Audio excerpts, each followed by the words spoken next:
Il y a des choses incroyables à découvrir. On peut voir des tortues, on peut voir des dauphins. Après, des trucs un peu moins bien, on peut croiser aussi au loin des requins ou des serpents. Donc on est dans un milieu naturel.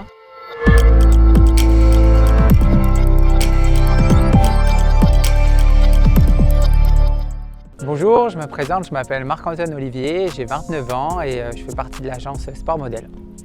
Ma discipline sportive est la natation, mais particulièrement la natation en eau libre. Donc c'est tout ce qui est en milieu naturel, ça peut être en mer, en rivière ou en lac. Mon parcours a d'abord commencé par le bassin. J'ai fait toute ma formation à Denain Natation jusqu'à l'âge de mes 15 ans. Et c'est vraiment quand j'ai été détecté par le Pôle France de Rouen à l'âge de mes 15 ans où je suis parti faire mon double projet scolaire et en même temps j'ai augmenté les entraînements et ça m'a permis d'avoir mes premières équipes de France, dont ma première équipe de France sur des Euro Juniors. J'obtiens un premier titre sur le 5 km et après j'ai voulu vraiment évoluer pour atteindre vraiment ce haut niveau chez les seniors. Je suis parti 6 ans avec Philippe Lucas. J'ai fait 3 ans à Montpellier. J'ai eu une médaille olympique, 2 titres de champion du monde et plusieurs médailles au niveau international. Et je suis rentré à Antibes depuis octobre dernier. Le cadre est vraiment incroyable. Comme vous pouvez voir derrière, le plan d'eau est vraiment magnifique. Le coin idéal que j'adore, c'est où on s'entraîne régulièrement, c'est Plage des Ondes. L'eau elle est cristalline. On peut voir presque à 10-15 mètres de profondeur, donc nager dans des endroits comme celui-là, c'est vraiment un plaisir. Alors la natation en eau libre, c'est la natation en milieu naturel. Ça peut être en mer, en lac ou en rivière. Par exemple, aux derniers Jeux Olympiques à Paris, on a nagé dans la Seine. Il y a plusieurs disciplines.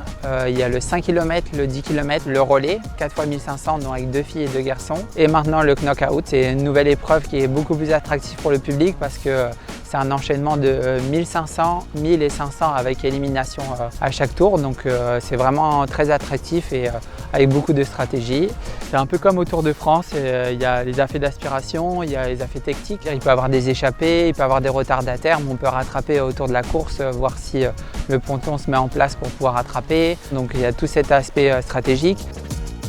C'est que du crawl parce que c'est la course la plus rapide. On se met que quelques mètres sur le dos quand on doit ravitailler. Donc c'est assez complexe parce qu'on prend des longues cannes à pêche, on met au bout des bidons, et ce qui nous permet en nageant de se mettre sur le dos, de prendre le bidon, donc de ravitailler et après de repartir au plus vite en crawl pour ne pas perdre de temps.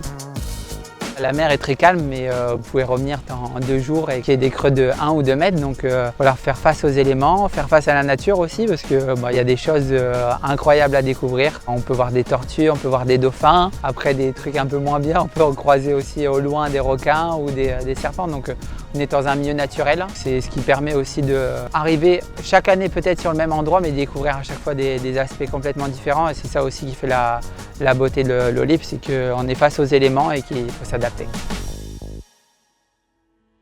L'aspect à la nature avec l'eau libre, c'est quelque chose qui est venu au fur et à mesure. Au début, quand tu es jeune, c'est plutôt l'aspect compétition et c'est vrai qu'avec le temps, je prends plus de temps sur les courses d'eau libre pour profiter avant et après parce que je trouve ça dommage de voyager et de ne pas prendre le temps de visiter et penser qu'à la compète. Maintenant, je suis un peu plus âgé, donc ça me permet de prendre plus le temps et de me faire plaisir sur des lieux qui sont incroyables comme ici à Antibes.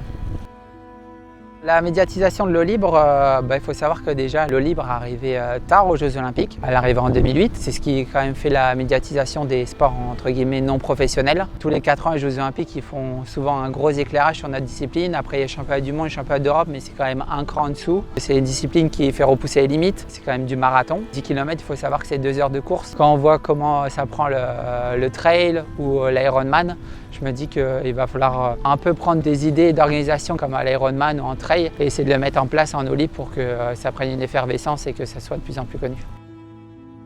Être papa, c'est une nouvelle vie déjà. On pense d'abord à la petite qui est à la maison et après à nous-mêmes. Donc j'ai la chance d'avoir ma compagne qui était aussi dans le milieu du sport de haut niveau, aussi dans la natation. Donc elle comprend que des fois je dois voyager, que je dois aller faire des stages. Donc ça c'est quand même un gros point fort. Et puis une semaine type, c'est 10 entraînements en natation. J'en ai 8 en bassin et 2 en mer. 3 musculations, j'ai 2 courses à pied, j'ai un peu de vélo. C'est à peu près on va dire entre 38 et 40 heures de sport par semaine.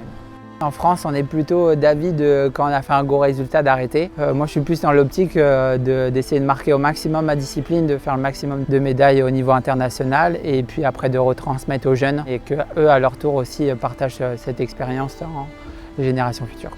Merci de m'avoir écouté et puis on se retrouve à la prochaine pour d'autres aventures.